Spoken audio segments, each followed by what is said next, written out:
Crecí escuchando los murmullos de las ancianas del pueblo, principalmente durante la Semana Santa, cuando las ventanas permanecían entreabiertas. Las campanas de la iglesia sonaban con un pesar distinto y los adultos parecían más atentos a los pasos dados después del atardecer. Recuerdo que mi abuela siempre decía que la fe tenía sus sombras, que no toda devoción venía de manos limpias o corazones serenos, y que algunos penitentes no caminaban para redimirse, sino para arrastrar consigo la condenación de un pasado tan antiguo como el propio camino que serpenteaba el pueblo. Era siempre en aquellos días, entre el jueves y el sábado de gloria, que los rumores cobraban peso y las miradas se volvían, nerviosas, hacia el antiguo tramo empedrado del Camino Real, un corredor ancestral que conectaba ranchos y pueblos desde hace siglos y que hoy solo los más viejos todavía se atrevían a cruzar a pie. Durante años, escuché historias susurradas a la luz de las velas, mientras los adultos creían que yo dormía en el catre de al lado. Hablaban de hombres cubiertos por mantos oscuros, rostros ocultos por capuchas de tela gruesa, que marchaban descalzos a medianoche, arrastrando cadenas y recitando oraciones en una lengua que ya no se escuchaba en las misas. Decían que no venían de ningún lugar y no seguían rumbo alguno, solo pasaban, siempre por el mismo tramo del Camino Real, como si repitieran eternamente un trayecto interrumpido por alguna tragedia antigua. Algunos afirmaban que eran fantasmas de antiguos flagelantes que habían roto el pacto sagrado de la penitencia. Otros murmuraban que se trataba de una secta oculta, que durante la Semana Santa realizaba rituales prohibidos al margen de la fe oficial. No sé qué es verdad y qué es invención, pero lo que presencié aquel viernes de abril hace pocos años fue suficiente para hacerme evitar el camino desde entonces, incluso durante el día. Ya era adulto cuando regresé al pueblo. Hacía más de 10 años que no pisaba aquella tierra roja y seca, donde el viento soplaba con un olor a madera quemada y nostalgia. Volví porque mi padre había fallecido, y con él se había ido también el último lazo concreto que me ataba. Aquella casa de adobe, al jardín lleno de espinas y al portal donde él pasaba las tardes en silencio, observando cómo el atardecer teñía el Camino Real de naranja. Llegué un martes de Semana Santa, sin saber, o quizás sin querer recordar, que aquella era la época en que los más viejos recomendaban prudencia y oración. En mi cabeza ya no creía en historias de penitentes espectrales, en promesas incumplidas o en castigos celestiales que venían disfrazados de procesión. Yo era un hombre urbano, práctico, de esos que intentan dar nombre a todo lo que asombra, aunque el nombre no explique nada. Y tal vez fue precisamente esa arrogancia la que me empujó de vuelta al camino que todos evitaban. La casa de mi padre estaba cerca de la entrada antigua del Camino Real, y desde su ventana se podía ver el tramo inicial, cubierto por piedras, irregulares y flanqueado por arbustos secos, espinosos como lanzas. Durante el día, aquel camino parecía inofensivo, hasta hermoso en su rusticidad ancestral, pero por la noche algo cambiaba en el aire. El silencio se espesaba como una niebla invisible, y hasta los perros del vecindario dejaban de ladrar. No era un silencio común, sino una especie de suspensión, como si el tiempo se detuviera y el propio pueblo contuviera la respiración por miedo a alertar a lo que sea que pasara allá afuera. Fue en la madrugada del viernes al sábado cuando rompí lo que tal vez fuera un pacto colectivo de olvido. Me puse un abrigo grueso, me calcé mis botas y, armado solo con una linterna y una curiosidad demasiado terca, salí por la puerta trasera sin contarle a nadie, guiado por algo que no era exactamente valentía, sino una inquietud que ya no sabía controlar. El cielo estaba despejado y la luna, aunque no llena, derramaba una luz pálida que escurría por las piedras del camino como leche fría. Había algo en el aire, un olor metálico, similar al del óxido o la sangre seca, que parecía venir del propio suelo. Caminé algunos metros escuchando solo mis pasos y el crujir de las ramas secas con el viento, hasta que, sin aviso, escuché el primer sonido, un arrastrar lento, rítmico, como de cadenas pesadas siendo jaladas sobre las piedras. El sonido no venía de lejos, Tampoco se acercaba como una sombra que se deja percibir. Simplemente surgió como si ya estuviera allí, esperándome. Apagué la linterna por instinto, invadido por un miedo primitivo que ninguna lógica pudo contener, y me escondí detrás de un viejo arbusto, con el corazón acelerado y los ojos fijos en la siguiente curva del camino.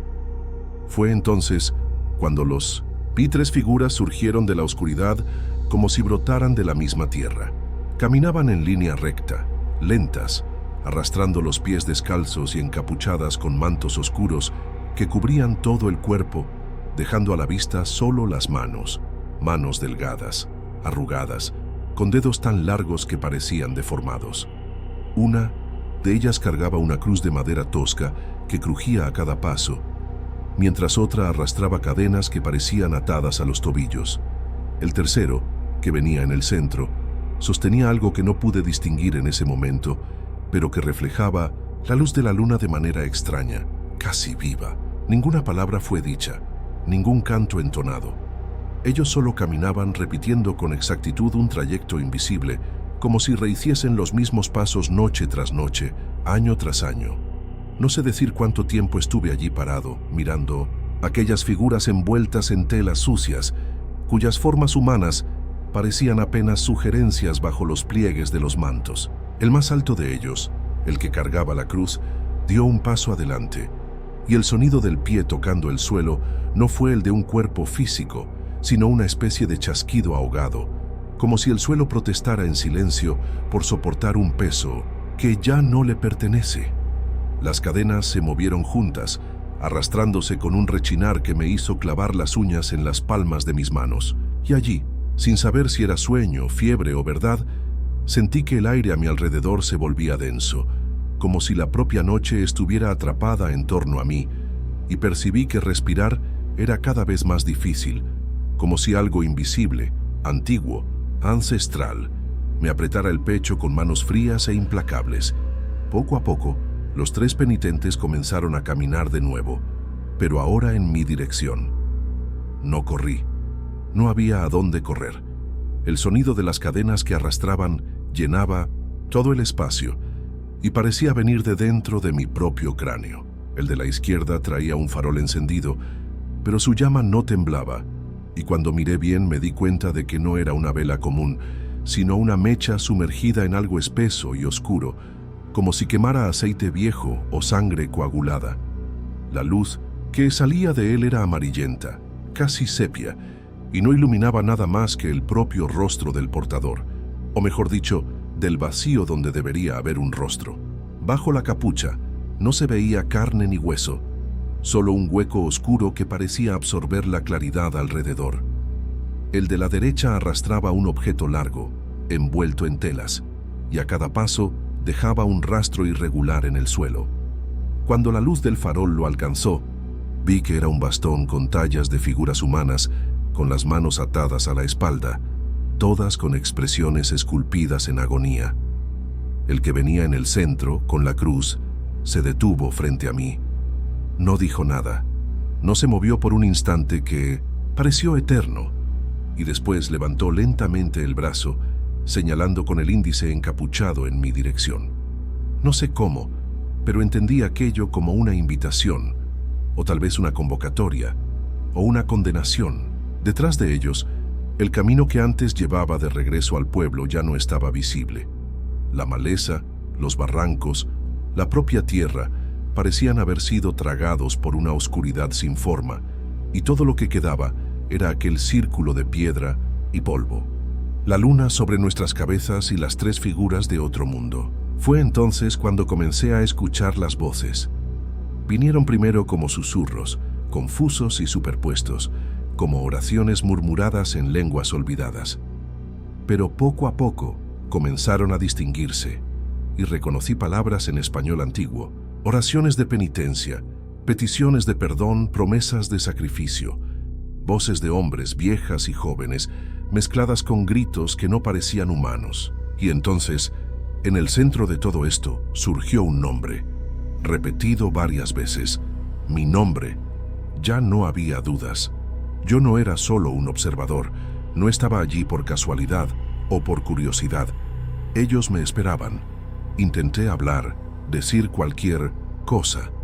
Tal vez preguntar quiénes eran o por qué me llamaban, pero mi garganta parecía sellada, como si las palabras estuvieran siendo succionadas hacia adentro del pecho antes incluso de alcanzar mi boca. Miré alrededor, tratando de encontrar cualquier señal de que aquello no era más que una pesadilla, pero todo alrededor tenía la nitidez perturbadora de los momentos reales. El olor seco de la tierra, el frío del sereno en la piel, el susurro de las hojas agitadas por un viento que solo parecía soplar alrededor de los penitentes.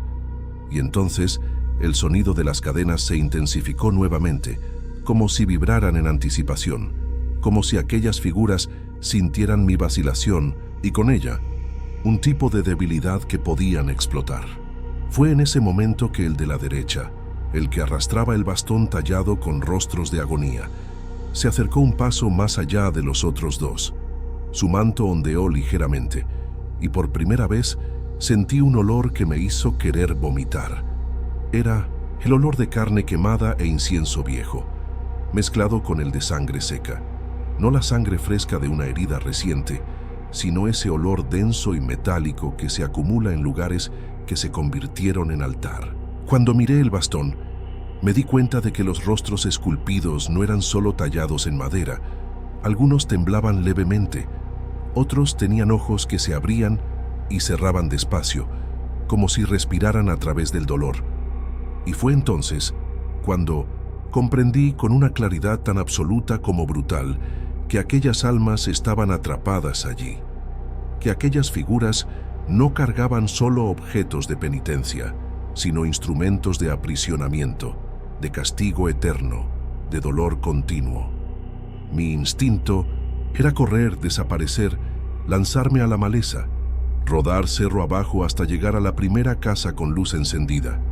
Pero mi cuerpo no se movía, y no porque estuviera paralizado por el miedo, sino porque algo me sujetaba, como si el suelo me hubiera agarrado por los tobillos, o como si, sin darme cuenta, yo hubiera aceptado algo al venir hasta allí. Un pacto inconsciente, sellado por el simple hecho de haber deseado ver lo que no debería ser visto.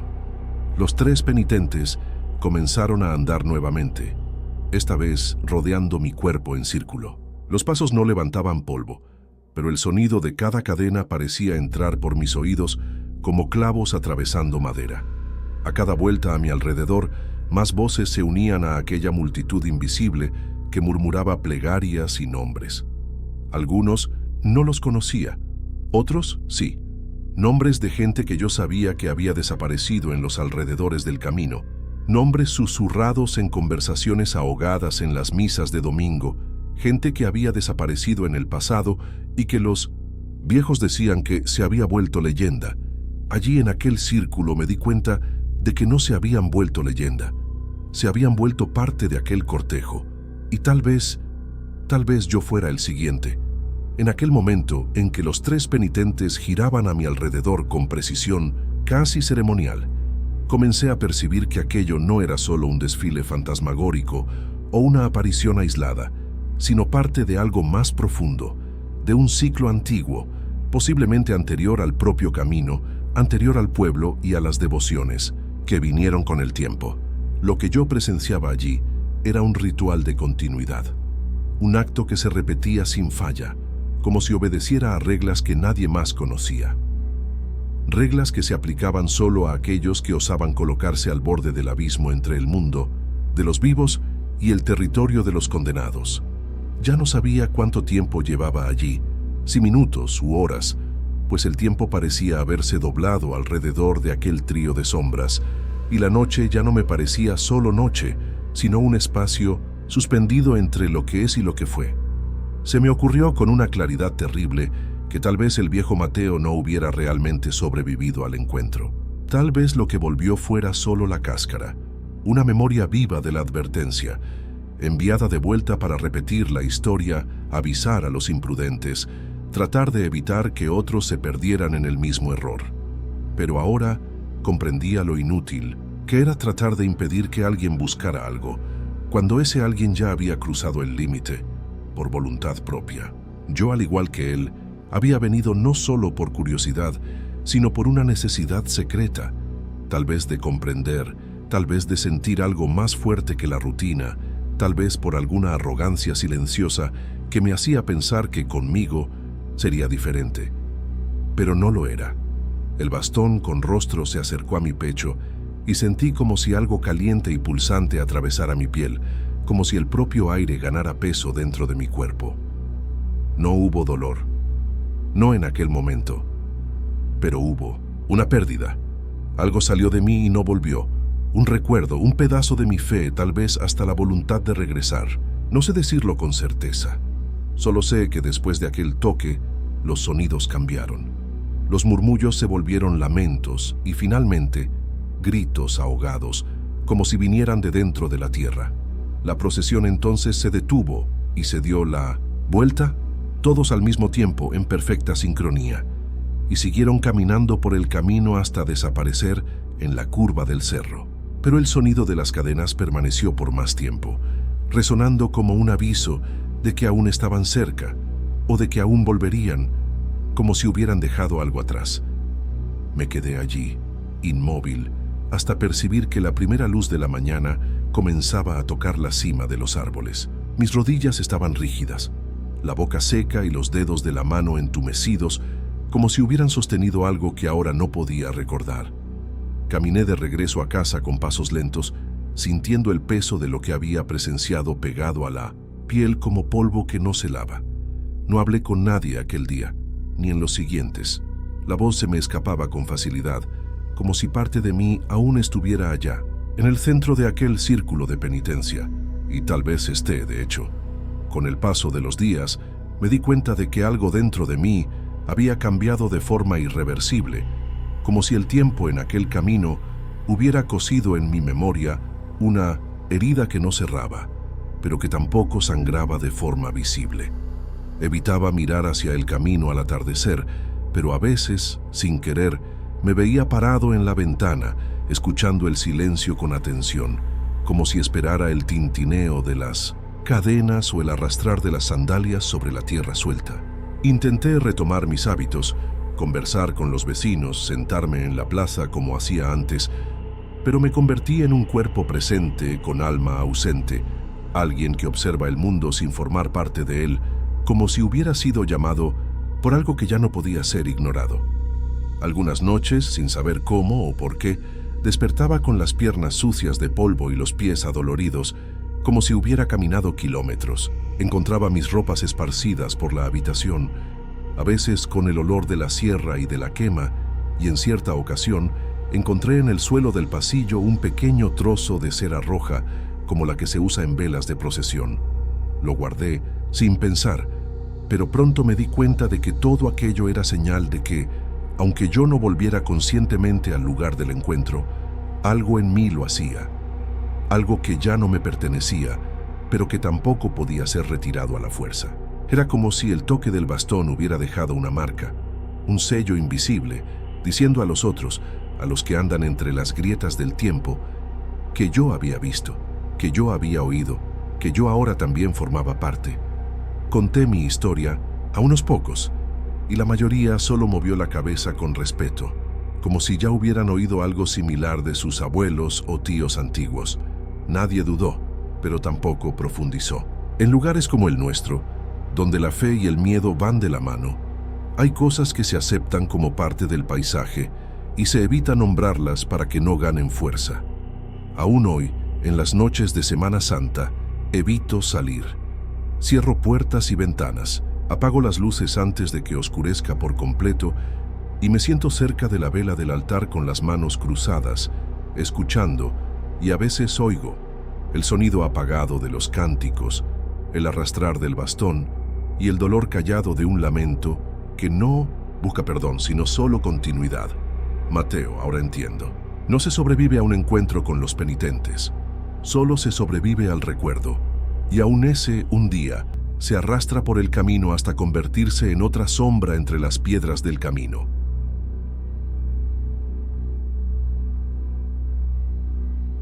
En mi infancia existían dos certezas durante la Cuaresma. La primera era que no se comía carne los viernes, la segunda, más sutil y temida, era que mi abuela Rosa se convertía en otra persona. No lo digo en sentido figurado, como si simplemente cambiara de humor o comenzara a rezar más, aunque lo hacía con fervor, sino en el sentido más literal e inquietante que la mente de un niño puede comprender. Se encerraba en su habitación por largas horas, recitaba oraciones en voz baja con un tono arrastrado que no reconocíamos, y la casa entera parecía hundirse en una atmósfera espesa, cargada de una presencia que nadie se atrevía a nombrar. Mis tíos decían que era solo el luto anual por el abuelo, que había muerto un sábado de gloria muchos años antes, pero mi madre evitaba tocar el tema, limitándose a prohibirnos hacer ruido cerca de su cuarto. Era como si hubiera un pacto silencioso entre los adultos de la familia, un acuerdo sagrado que todos respetaban sin entender completamente o sin querer entender. La casa de mi abuela, construida al pie de un cerro en un pueblo remoto de Puebla, estaba hecha de adobe y piedra, con un techo inclinado de tejas rojas cubiertas de musgo y un pasillo largo y sombrío que llevaba hasta las habitaciones del fondo. Era un lugar frío, incluso en los días calurosos de abril, y durante la Semana Santa, el frío parecía brotar del suelo, subiendo por las paredes como una humedad invisible que se pegaba a la ropa y a la piel. En esos días, las gallinas no cacareaban, los perros no ladraban, y ni siquiera las campanas de la iglesia parecían sonar con la misma fuerza. La casa caía en un silencio que dolía en los oídos. Y en el centro de todo esto, allí estaba ella, la abuela Rosa, con su velo oscuro cubriendo sus cabellos ya muy escasos, ojos hundidos que parecían ver más allá de la materia, y una rutina, meticulosamente cronometrada de rezos, ayunos y vigilias nocturnas que nadie tenía el valor de interrumpir. El Viernes Santo era tradición que todos los nietos nos reuniéramos para rezar el rosario con ella, sentados en cojines en el suelo del oratorio, una habitación estrecha con paredes cubiertas de imágenes religiosas y velas que ardían día y noche. Recuerdo bien la primera vez que me di cuenta de que algo andaba mal. Mi abuela no estaba simplemente rezando. Parecía estar hablando con alguien, no con Dios ni con los santos. Sus ojos estaban fijos en un rincón oscuro de la sala, donde no había imagen o crucifijo, y su voz, al contrario de las palabras que recitaba, llevaba un tono casi susurrado como si implorara. Era un lamento disfrazado de devoción, y en ese instante, por primera vez, sentí miedo verdadero de la mujer que tantas veces me había acunado en sus brazos. Con el paso de los años, fui notando que había una diferencia entre la fe que se enseña en las iglesias y aquella que mi abuela practicaba entre las paredes de la casa. No era solo devoción, era una especie de pacto antiguo, algo entre la súplica y la penitencia, como si cargara un peso que ninguna confesión podría aliviar. Recuerdo una noche en particular, durante la Semana Santa en que cumplí 12 años, cuando desperté con sed y fui a la cocina, tratando de no hacer ruido para no despertar a nadie. El pasillo, como siempre, estaba sumido en una oscuridad espesa, y el sonido de mis pasos resonaba más de lo normal, como si la casa estuviera vacía por dentro. Cuando pasé por la habitación de mi abuela, noté que la puerta estaba entreabierta, y por una rendija vi algo que aún hoy intento racionalizar, como si la razón pudiera borrar lo que los ojos insisten en recordar. Ella estaba arrodillada en el suelo, frente a un espejo cubierto por un paño morado, uno de los muchos que colocaba sobre los objetos de la casa durante la Cuaresma, en una práctica que decía proteger a los vivos de los ojos de los muertos. Pero el paño había sido retirado, y lo que me asustó no fue solo el hecho de que miraba fijamente su propio reflejo con los ojos desorbitados e inyectados de sangre, sino que su boca se movía sin emitir sonido alguno, como si hablara con la imagen en el espejo o con algo detrás de ella. Al lado, una vela casi derretida lanzaba sombras que temblaban en las paredes como figuras distorsionadas, y por un momento me pareció que había más de una silueta en la habitación, aunque nadie más estuviera allí. Huí de allí tan rápido como pude, tropezando con mis propios pies y tirando un jarrón de barro en el pasillo. Al día siguiente, Ella no comentó nada, pero me miró durante el desayuno con una expresión que no sabré describir. Algo entre tristeza y reconocimiento, como si supiera lo que había visto, y más aún, como si supiera que eso no me dejaría. Más a partir de ese día, comencé a prestar más atención a las señales, y estaban por todas partes. Las oraciones que ella recitaba tenían fragmentos que nunca había escuchado en la iglesia, con palabras en latín que no estaban en los libros de catecismo. Las velas que encendía tenían manchas que se formaban en los laterales de la cera, como pequeños rostros afligidos, y una vez, al acercarme para mirar mejor, juré ver una de esas formas moverse.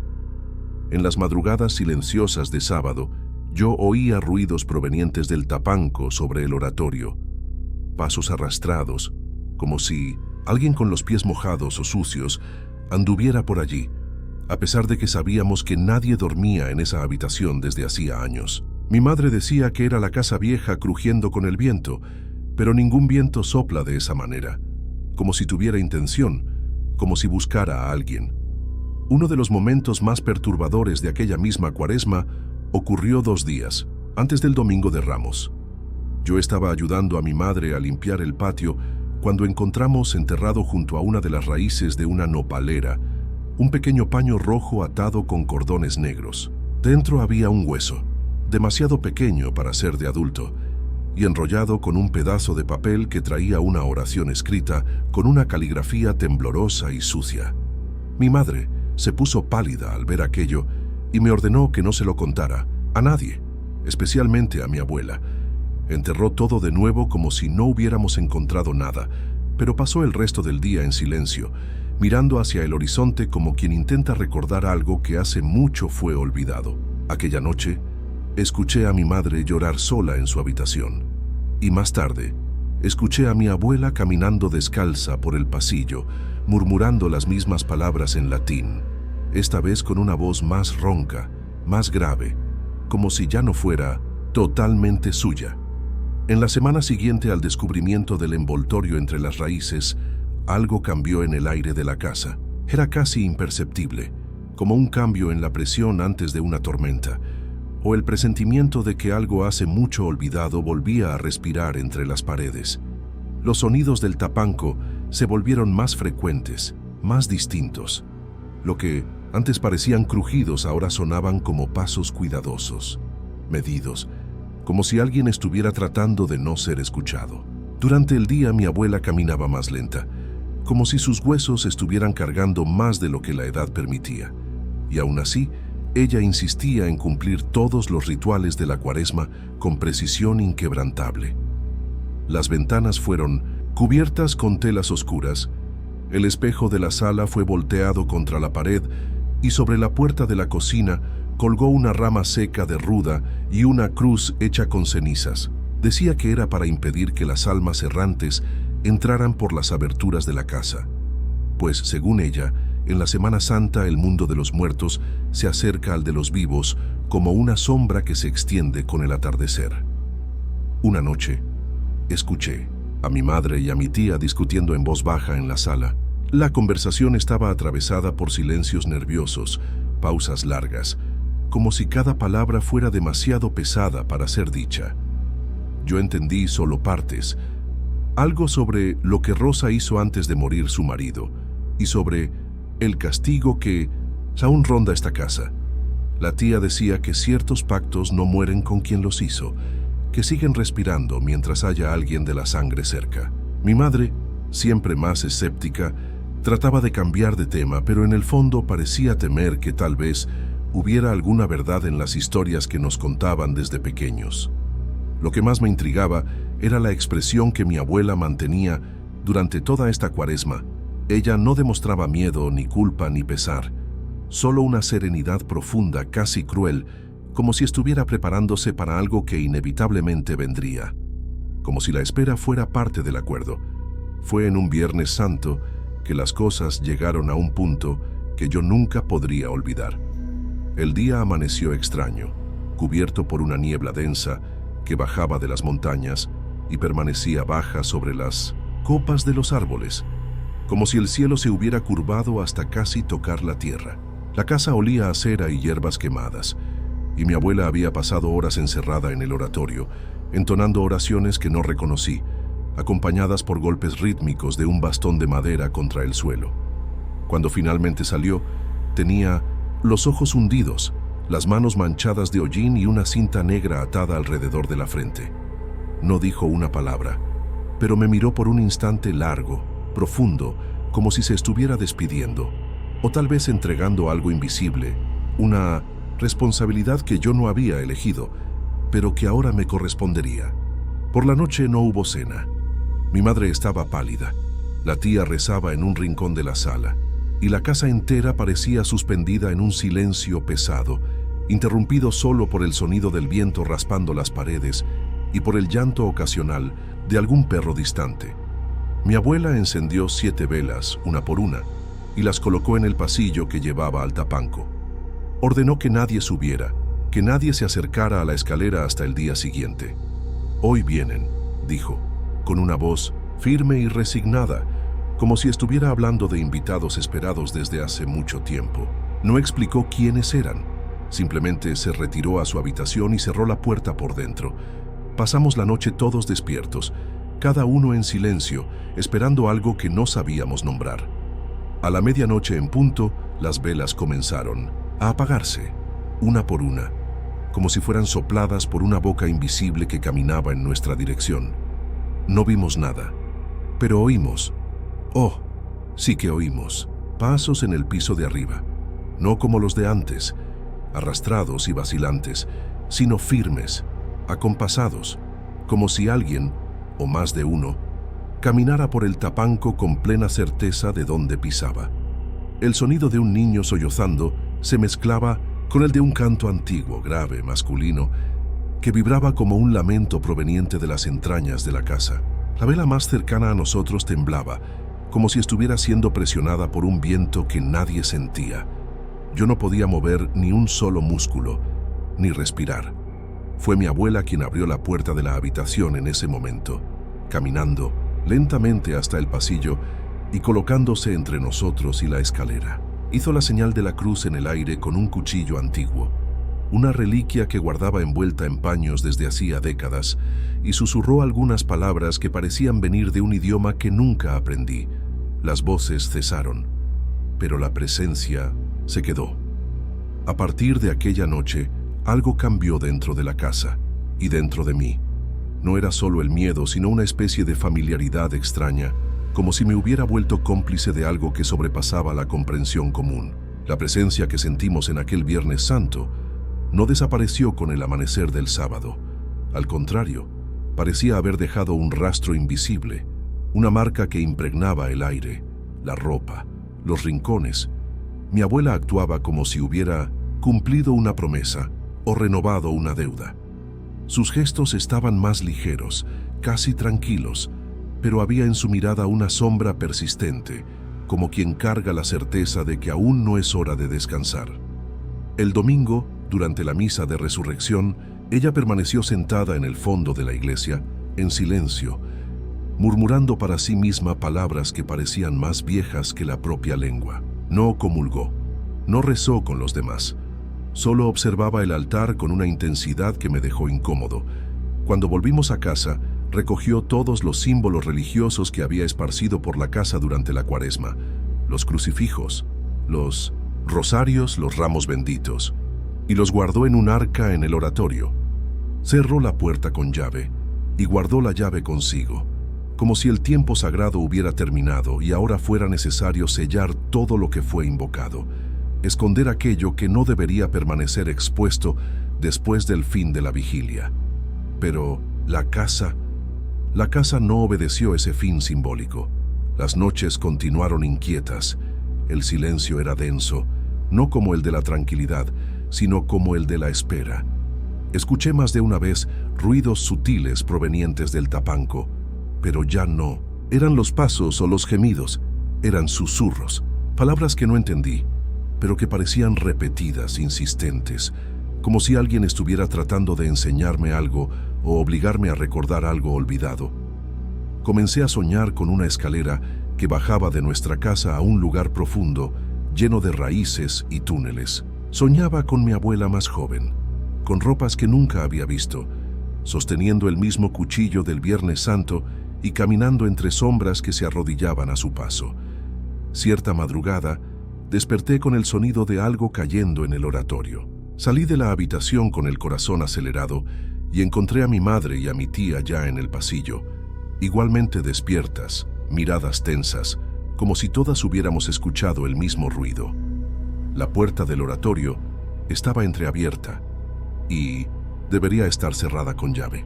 Allí dentro, todos los objetos sagrados habían sido sacados del arca y esparcidos por el suelo en un círculo alrededor del altar.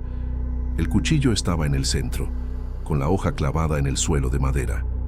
Mi abuela, sentada frente a todo, aquello parecía en trance, murmurando nombres que no pertenecían a nadie de nuestra familia.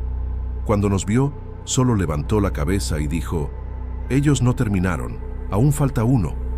No explicó qué, no explicó quién.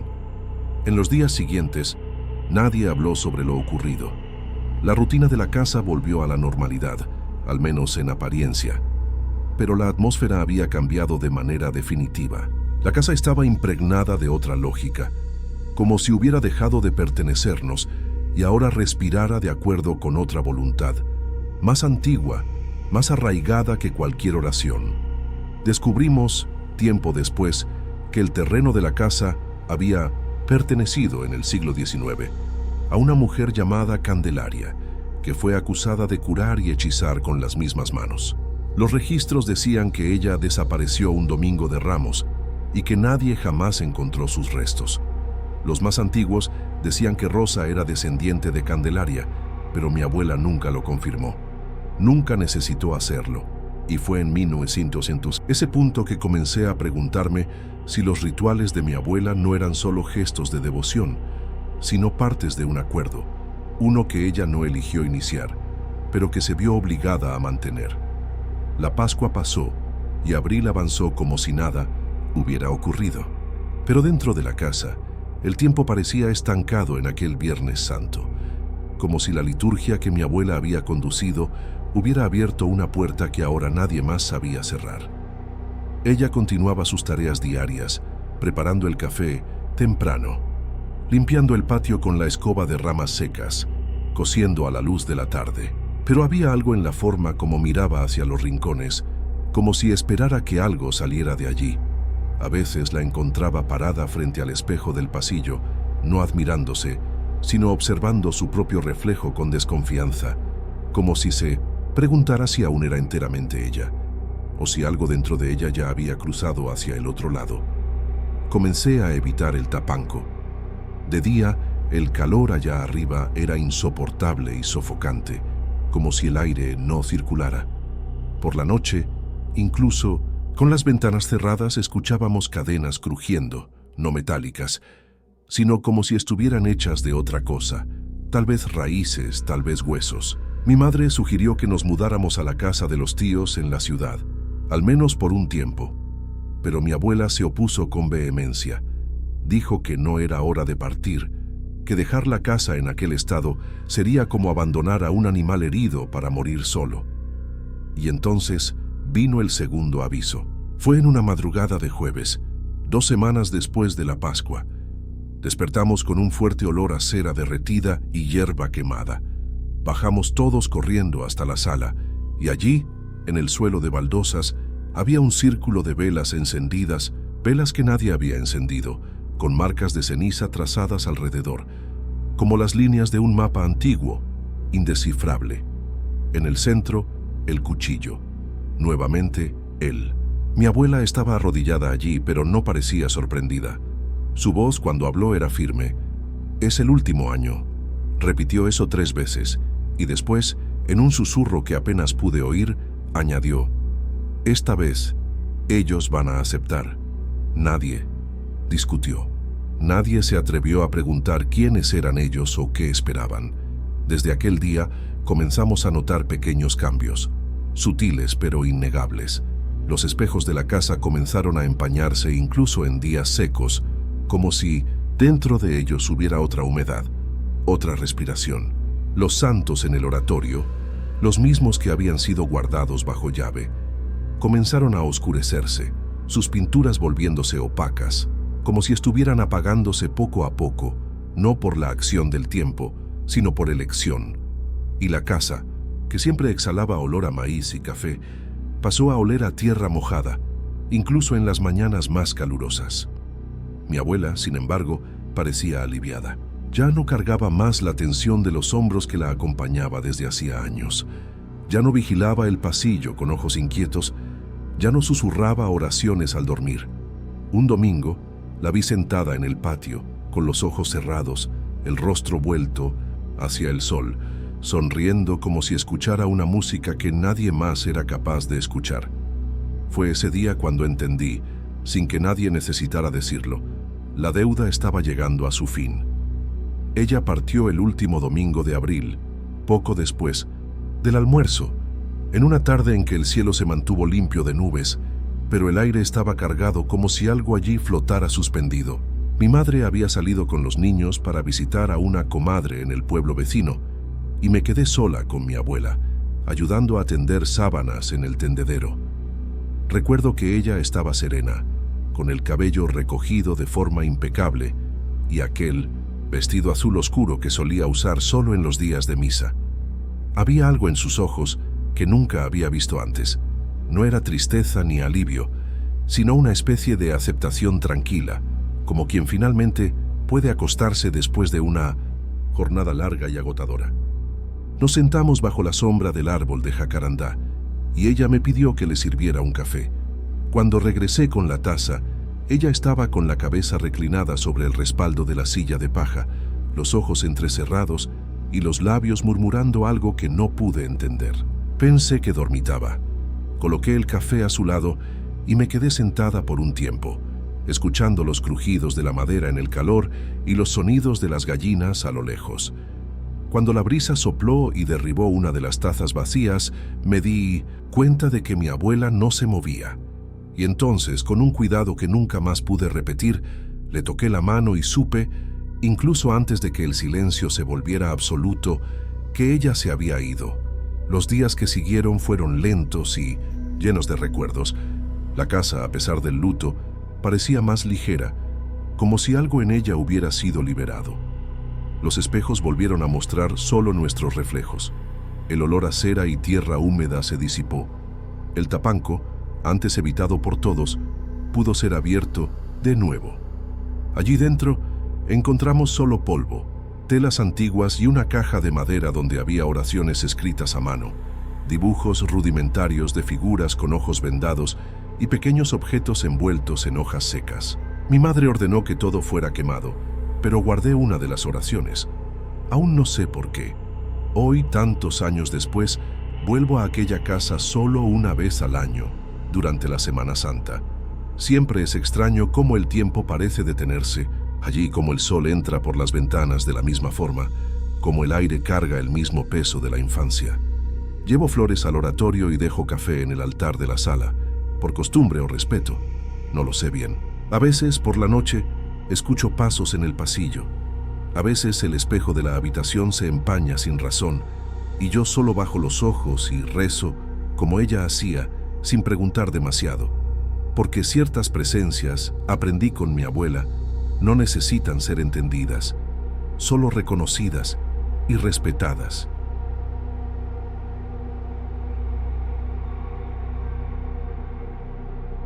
Siempre escuché decir que hay lugares donde lo sagrado y lo profano se tocan, como si el tiempo y las reglas del mundo se hicieran a un lado para dejar espacio a algo más antiguo, más oscuro y menos comprensible. Uno de esos lugares está en lo alto del cerro que se levanta detrás del pueblo donde crecí, un pueblo pequeño y olvidado entre las colinas del interior de Michoacán, rodeado de milpas y de montes espesos, donde las tradiciones de la Semana Santa no son solo rituales, sino pactos que se renuevan año con año, como si algo tuviera que ser contenido o apaciguado. En la cima de ese cerro hay una pequeña ermita de piedra donde reposa el Cristo del Monte, una imagen tallada en madera oscura. con rasgos tan antiguos que ya nadie sabe bien quién la esculpió o de dónde vino. Lo que se sabe, lo que siempre se ha sabido, es que durante la Semana Santa, especialmente en la noche del Viernes Santo, esa imagen llora de verdad. No en forma metafórica, ni en leyendas contadas por las viejas alrededor del fogón. Llora con lágrimas espesitas, como resina, que corren por los ojos y forman pequeños surcos en el rostro del Cristo. Algunos dicen que es un milagro, otros que es una señal, un mal augurio que nunca debe ser ignorado. Yo crecí escuchando esas historias, sentado a los pies de mi abuela, que juraba haber visto las lágrimas más de una vez y siempre advertía que había un pacto antiguo entre el pueblo y el cerro, un pacto que, si se rompía, traería consecuencias. Nunca explicó de qué pacto se trataba, pero su voz cambiaba de tono y su mirada se perdía en el tiempo, como si hubiera recuerdos que prefería no tocar. Yo mismo nunca había subido a la ermita durante la Semana Santa. Estaba prohibido, y los adultos se encargaban de que la tradición se respetara. Pero todo cambió en el año en que volví al pueblo para visitar a mi madre enferma, sin saber que esa sería la última vez que vería al Cristo del Monte, y que esa noche yo mismo vería las lágrimas caer. Llegué al pueblo el lunes de Semana Santa, cuando todavía los campanarios sonaban suave, como invitando a la reflexión y al silencio. Hacía años que no pisaba ese lugar, y todo me pareció más chico, más gastado, pero todavía impregnado de esa atmósfera espesa, que hacía que el tiempo se sintiera más lento. La casa de mi madre, con sus paredes de adobe cuarteadas y el olor a café recién colado, era como una cápsula intacta del pasado, y apenas crucé, la puerta sentí el peso de las ausencias, la de mi padre, que había muerto casi una década atrás, la de mi abuela, cuyas palabras resonaban como rezos en mi memoria, y hasta la de mi infancia, que parecía susurrar en cada madero del suelo y en cada imagen de santo colgada en las paredes. Mi madre, ya bastante debilitada por la enfermedad, aún sostenía una mirada viva y una voz firme, y fue ella quien mencionó, casi de pasada, que esa misma semana el Cristo volvería a llorar. Habló como quien no quiere dar pie a supersticiones, pero no puede ignorar un hecho.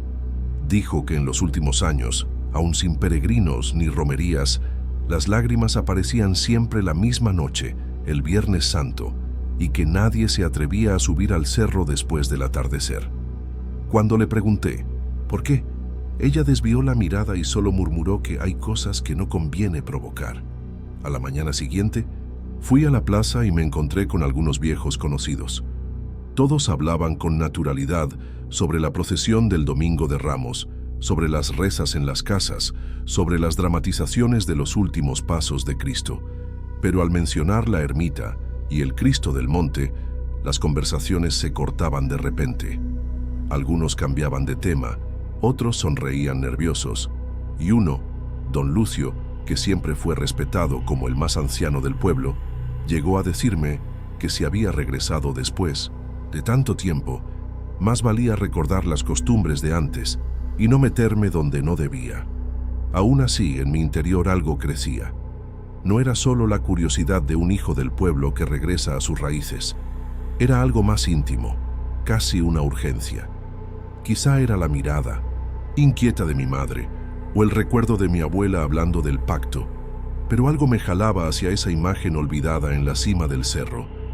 Y fue la noche del jueves, mientras el pueblo se recogía en silencio, cuando decidí subir. Llevé conmigo una linterna, una botella de agua y el viejo rosario que mi abuela me había regalado de niño, como si eso pudiera protegerme de algo que yo todavía no entendía. El sendero era empinado, cubierto de maleza y piedras sueltas, y a cada paso me sentía más extraño, como si estuviera rompiendo alguna regla invisible que todos respetaban sin discutir.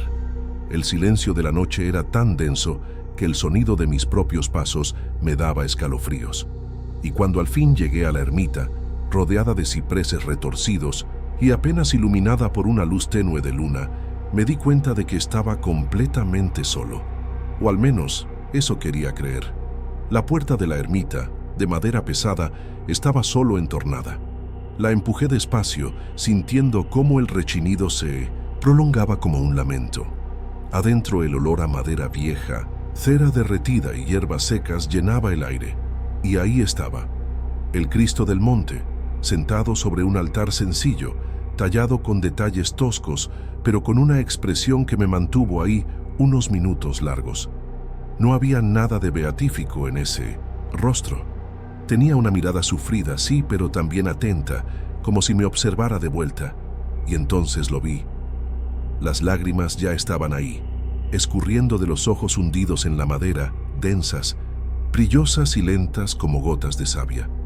Por un momento pensé que sería humedad natural, algún efecto del tiempo, pero cuando me acerqué, sentí un escalofrío recorrerme la espalda. Esas lágrimas tenían un olor dulce y pesado, como sangre vieja. Me quedé inmóvil delante de la imagen, tratando de entender lo que veía. El sonido de mi propia respiración llenaba la pequeña capilla, mezclado con el crujido ocasional de las paredes de madera que parecían apretarse por la humedad y el frío de la madrugada. Las lágrimas seguían, bajando despacio, como si hubieran empezado siglos antes y nunca dejaran de caer.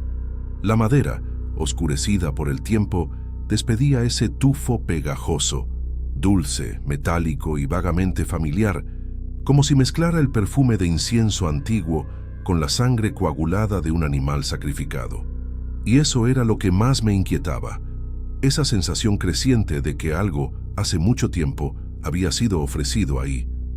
No como se ofrece una flor o una vela, sino como se entrega una vida. Dejé que mis ojos recorrieran el interior de la ermita, intentando captar cada detalle. Había trapos viejos colgados alrededor del altar, algunos bordados de flores ya desteñidas, otros manchados con marcas que parecían suciedad, pero que, a la luz sesgada de la linterna, bien podían ser restos de otra cosa. Alrededor del Cristo había ofrendas discretas, mazorcas secas de maíz, medallitas, papeles doblados con peticiones escritas a mano. En un rincón más apartado, vi una pequeña caja de madera cerrada con un clavo torcido y sentí, sin explicación lógica alguna, que no debía acercarme a ella. Era como si todo ahí estuviera suspendido en el tiempo, congelado en una devoción antigua y callada que no quería ser perturbada. Me acerqué de nuevo a la imagen y casi sin pensar, levanté la mano para tocar una de las lágrimas que aún se formaban en la esquina del ojo del Cristo.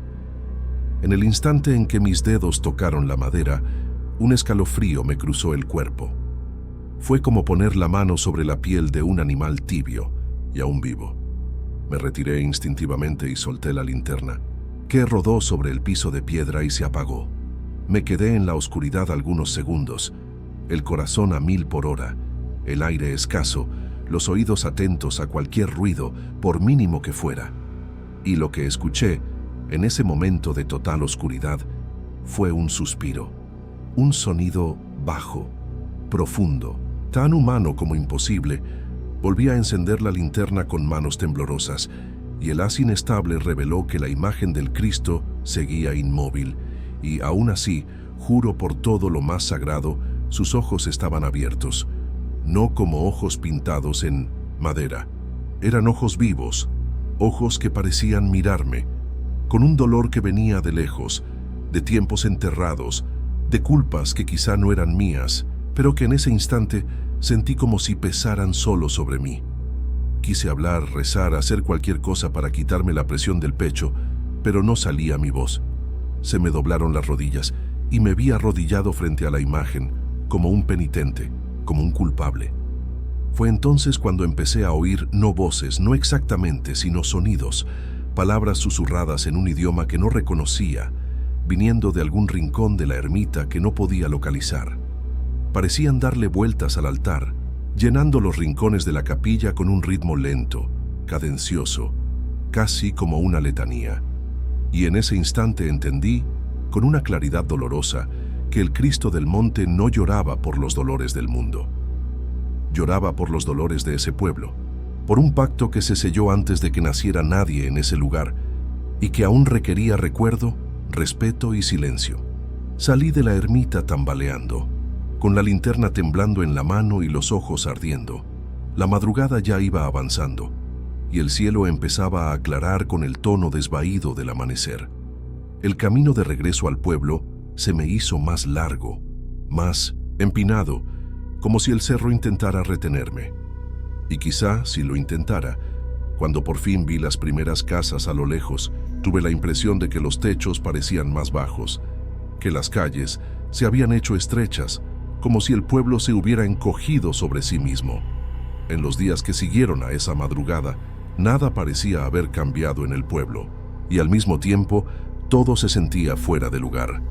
La gente seguía con sus rutinas, las viejas rezaban el rosario en las banquetas al atardecer, los hombres se juntaban en la plaza para hablar del clima y la cosecha, los niños corrían tras pelotas de trapo en los callejones de tierra seca. Pero había algo en las miradas, en los gestos, en la manera de hablar, que sonaba distinto, como si todos cargaran sobre los hombros un peso invisible que se hacía más denso al llegar el Viernes Santo. No volví a la ermita, no por falta de valor, sino por un instinto más fuerte que me decía que ahora el lugar sabía quién era yo, que la imagen de alguna forma me había reconocido, y que yo, al tocarla, había cruzado una frontera invisible entre el mundo común y otro mucho más antiguo, donde los símbolos tienen carne y los dolores tienen voz. Veía figuras a lo lejos, al final de la calle, figuras que desaparecían cuando me acercaba.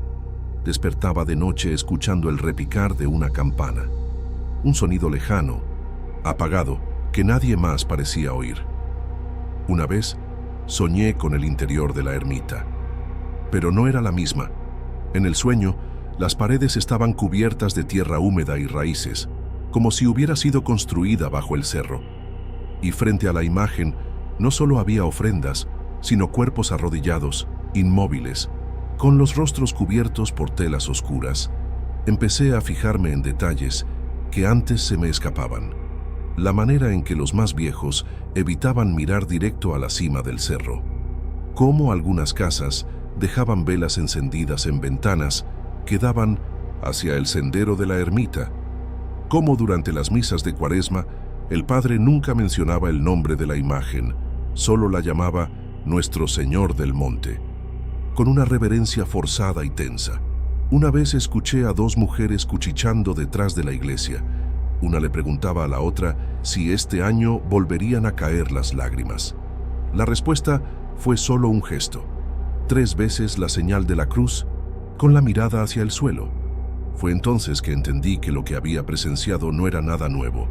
Esa imagen lloraba todos los años, y no era milagro, era recordatorio, una advertencia, un tipo de penitencia que no podía ser redimida porque no era individual, era un luto colectivo, heredado como una maldición callada.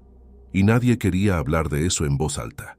Quizá porque sabes que los nombres dichos de más toman forma, o quizá porque esa gente, más que nadie, entendía la importancia de mantener lo sagrado intacto, aunque estuviera manchado.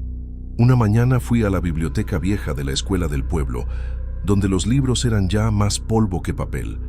Ahí encontré un cuadernito sin título, escrito a mano por alguien que solo firmaba como Fray Leandro. Las páginas estaban amarillas y frágiles, pero todavía legibles. El texto hablaba de una imagen del Cristo traída de lejos por misioneros que llegaron al pueblo a pie durante una sequía brutal en el siglo XVIII. Decían que la gente, hambrienta, desesperada, vio en ese Cristo una esperanza y que los frailes prometieron lluvia a cambio de fe. Pero el agua no llegó. Y según el relato, en una noche de desesperación y rabia, los campesinos arrastraron a uno de los misioneros hasta la cima del cerro y lo sacrificaron frente a la imagen, pidiendo misericordia. Al día siguiente, llovió durante 7 días seguidos. Desde entonces, contaba el cuaderno, la imagen lloraba una vez al año, siempre en Semana Santa, siempre de noche, siempre en silencio. Porque, decía el fraile, el Cristo del Monte no llora por los vivos, sino por los muertos que todavía piden respuesta. Cerré el cuaderno con las manos temblorosas, sintiendo un escalofrío que parecía subir desde el suelo de piedra debajo de mis pies. La historia del fraile explicaba más de lo que yo quería saber, pero aún así no lo explicaba todo. ¿Por qué nadie hablaba del asunto? ¿Por qué mantener la capilla abierta si ya nadie subía allá? ¿Por qué permitir que un niño, como lo fui yo, creciera bajo la sombra de una fe que llora pero nunca habla? Seguí recorriendo el pueblo los días siguientes, tratando de observar lo que se ocultaba en los huecos de la rutina, y cada vez más sentía que no estaba solo, que el Cristo del monte, o aquello que lloraba en su nombre, se había fijado en mí. El jueves antes del Viernes Santo, las calles del pueblo comenzaron a transformarse. Era costumbre allí montar altares en las casas, cada uno con sus imágenes, flores de papel, velas y espejitos que reflejaban la luz tenue escapando de las ventanas entreabiertas. Las mujeres colgaban telas moradas en las puertas y los hombres clavaban estacas en el suelo de la plaza para poner los toldos de la procesión del día siguiente.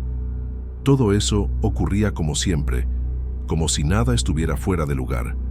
Pero yo sabía, y otros también, que algo latía por dentro de la costumbre, como si cada gesto, cada vela encendida, cada pan bendito fuera una forma disfrazada de contención, como si toda la Semana Santa no fuera celebración, sino un intento colectivo de mantener algo bien encerrado.